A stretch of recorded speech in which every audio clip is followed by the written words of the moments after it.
So now I would like to introduce our featured artist for this month, Amy Campbell. Hi, Amy. Yeah, how are you? Good. For those of you who haven't met Amy before, she is a painter from Bloomington, Indiana. Tonight we'll talk about her work in a great amount of detail using pieces in her exhibit, Inspiration is Illustration. Oh, first I was hoping you could just read your artist statement to us. Okay. During this time, when the invisible is real, my empathy goes to all. I could not paint for weeks when the pandemic arrived, but lured outside by the call of awakening birds, I was inspired by the sun's glow on the trees not yet in full leaf. I am back creating conversations in color, evoking musical ensembles, and capturing the natural world in its moments of infinite beauty. Thank you. I think that gives us so many clues into your work. The pandemic, you refer to the pandemic in your artist statement, and it's impacted artists in lots of different ways. Can you talk about how it has affected your work? Well, you do just get really sad thinking about all the people that have had such troubles with the disease itself, and then losing jobs and trying to keep their homes. And so I got a little preoccupied with that. And when I'm painting, mostly I'm kind of in a more meditative state. So for me, going back to the drawing was kind of like a musician doing their scales. You kind of go back to basics, and you think mostly about the process of music, or the process of drawing, or the process of making color. And then it becomes relaxing, and you can get back into that part of your brain that makes the paintings. So this is one of your drawings here, right, that you did during the pandemic? Yeah. And so they're very different. Your drawings are from your paintings. They are, but they also they connect somehow, because when I start these drawings, it's a lot of lines, and then as I'm looking at the lines, I start to find areas of depth or things I want to bring out, and I do that through color. So it's almost like it is like scales or a mind puzzle trick, or you're really concentrating on kind of a thing where you've created the problem, and now you have to create the solution. So these look really meditative to me. Is that kind of how they functioned for you? Yeah. They really do. They take a while to do, so that's awful nice. Yeah. Well, let's turn now to your paintings that are in this exhibit. Can you tell us a little bit about the inspiration for this work? And I should just tell those who are listening to us that we're going to be showing all the pieces in this exhibit as we talk. We're using, and I think I may have said this at the beginning, we're going to use individual pieces as illustrations for the various questions that Amy responds to. So this first question is about inspiration. And here's the painting Chorus. Tell us about that one. Well, mostly before I start to work in a day, I've usually taken a walk outside, and that helps remind me that sometimes when you're doing paintings or drawings, the world seems very flat or two-dimensional. So as I've gone outside, it's just huge. It's all around you, and so everything kind of is bigger and more layered, and sound gets into that, or people's gardens, like Lynn's garden has been a big inspiration for me. And so when I go back, I try to put all that into what I'm doing. I try to put the feeling of walking along in this world. But mostly when I'm painting, I might be just thinking about the abstract color, or I might think in my head, blue. I really want to think about blue here, and nothing more. Get that on there. And so nature, gardens, walks, that's your inspiration. There's a lot of sound in there, like maybe the grass kind of chitters in there. Maybe that's the sound of little insects making good morning sounds, like that little bit of white down around there. Might look like leaves, but it's also sound, I think. Okay. And the sounds behind, a little bit of red back there. So I do like things peeking through. Mm-hmm. So it's interesting because I only have one other artist who ever talks about painting sound. So I think that's sort of an unusual thing, but a really interesting thing. And I'm glad that you're talking about that. Well, I do listen to music, and I used to, I had an aunt who was a a musician, and she and I would do music together, write a few pieces, and that's where some of that comes from. Sometimes when I get stuck, I would get on my piano and doodle it out a little bit on the sound part, and then go back. So some sound is really color for me. Okay, well, the other thing that's a hallmark of your work is intense color. So can you talk about how you work with color? And you referred to this in the last slides we were looking at, that sometimes you're just like looking at blue, and so you just want to come back and you want to paint blue. So how do you translate that experience of a color into your work? Well, we're looking at fog and fall, and in order to get it's fall, of course, there's a warmth to it. In order to get a very foggy feeling, you would think that you would just go with some very light colors and some iffy things. But in order to get that to read, the context has to be there. So there has to be this bright behind it. You have to think about what's going to make that front color sing. And if you just have the same tones all the time, it's not going to work. And here's another piece that has some really bright, intense colors in it. Yeah.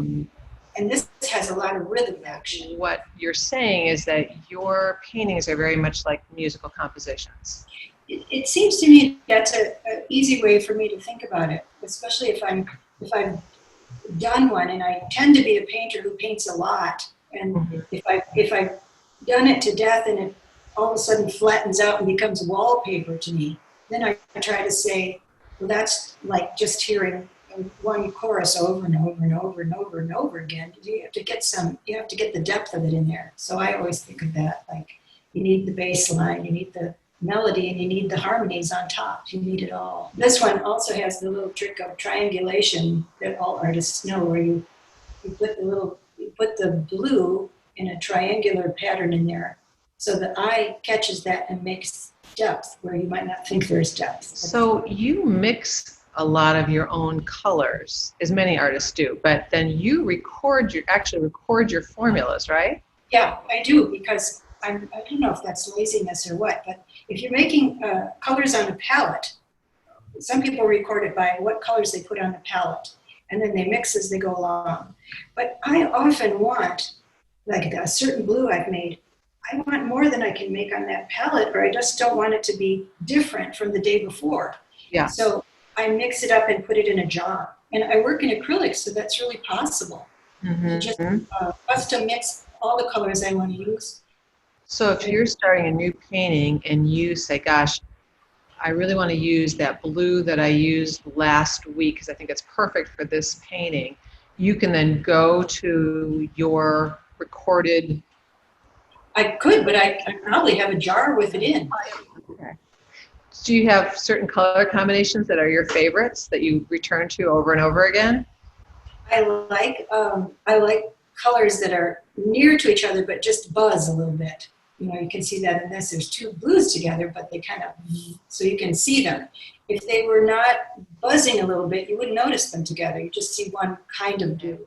So now I want to talk about something that you've said is secondary to color for you, but I think is really important, which is brush strokes. Yes. So you've described brush strokes as a means of allowing you to dance across the canvas. And that's like that, it's kind of secondary, but you have so many different types of brush strokes. You have some very tiny, precise, linear ones. You have some much rounder, freer kind of shapes. So I'm just kind of curious about that. Can you talk a little bit about what drives you to use certain brush strokes in a certain painting versus another? Is this again about the music, or? Yeah, I think so, Cynthia. I think it is. It's what you want to emphasize. When you see those long strokes coming from the dots of blue down to the other dots of blue, it's a connector, but it isn't the same color and it's not the same paint. It's just making another layer and another statement on top. So I think there are so many different ones because there's so many layers, and if you didn't have a different brush stroke, you wouldn't be able to read it. It would all look flat to you. So you have to vary them in order for the mind to see more things. Like with the dark blue in the middle of daybreak, It's almost all the same color because there's a glaze of blue on top of that. And then I might go back in and then put another glaze of blue on top of that. But if I didn't use those brush strokes, if I just sort of made a mush of color, it wouldn't read. So how do you decide how a piece will be composed and then executed? Like taking this one just across the street. Yeah. Like how does it happen? Well, I think I started with big shapes, just big background shapes. And then I just start building from there. And then if it becomes clear or unclear, then I'm motivated to do other things. And sometimes, on this one particularly, a lot of walks were included in this one. Must have been, I don't know what time of year I did this, but there's a lot of things growing out there. So then I wanted those little marks in there to make that sound or to make that happen in the painting. And so then it gets complicated because then it has to go all the way around and back, and you have to have smaller marks everywhere. And it reads because, like anything, painting does have rules about composition. The negative shapes have to be to me. The negative shapes have to be as interesting as the positive shapes. There has to be dark and light to the lightest part of and then the dark that helps make depth. And then I like to have a range of colors, and I always love to have a little red in my paintings, and that's probably the only thing I use that's a clear color out of the tube. I don't know why that is, but it just is something to me. It's not complete unless it has a little red.